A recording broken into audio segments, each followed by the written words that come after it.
Monday, July 22nd, 2019. Iranians warned Britain before seizing UK-flagged ship. An audio recording of British and Iranian naval authorities radioing instructions to a UK-flagged oil tanker surfaced on Sunday, amid a mounting diplomatic spat between the two countries. In the radio exchange, what is believed to be an Iranian vessel can be heard telling a British Royal Navy frigate that it wants to inspect the Stena Impero for security reasons, and orders it to alter its course. The possibility of sanctions has been floated in British media, suggesting that the incident could become a much broader clash between the two countries. The UK continues to maintain its priority is to de-escalate the situation.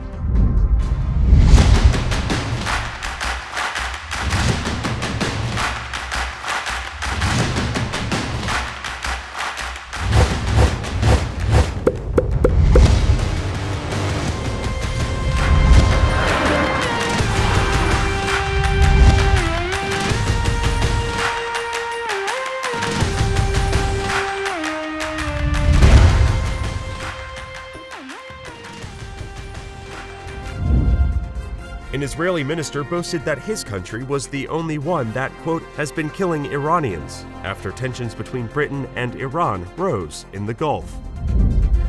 The Ukrainian president's party took a commanding lead in Sunday's snap parliamentary election. Former Justice Minister Ayelet Shaked announced on Sunday that she will spearhead the party she founded together with Naftali Bennett that failed to pass the electoral threshold in April's election. Heat wave relief in sight after scorching temperatures. A dangerous heat wave that has seared more than 200 million Americans from the central U.S. to the East Coast over the weekend is about to come to an end. The National Weather Service said the oppressive and dangerous heat wave will finally break across the Midwest and Northeast as a cold front passes through the region on Monday and Tuesday. This cold front brings the potential threat of flash flooding and damaging winds. A former National Security Agency contractor was sentenced in Maryland to 9 years in prison for stealing huge amounts of classified material from U.S. intelligence agencies. Advocacy groups and unions are pressuring Marriott, MGM, and others not to house migrants who have been arrested by immigration and customs enforcement officers. Justice Department set to free 3,000 prisoners. About 3,100 federal offenders are being released as part of a sweeping criminal justice overhaul that President Trump signed into law last year.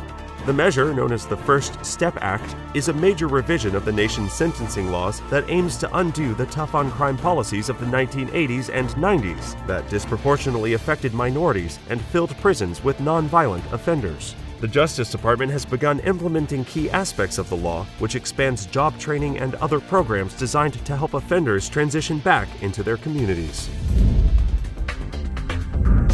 At least 50,000 customers were without power in New York City and Westchester County on Sunday night, as the third day of dangerously hot weather continued to grip the region. A raging fire tore through a Queens home early Sunday, leaving 2 people dead, one of them a 7-year-old girl. City Council Speaker Corey Johnson took another shot at Mayor Bill de Blasio for being missing in action during last weekend's blackout.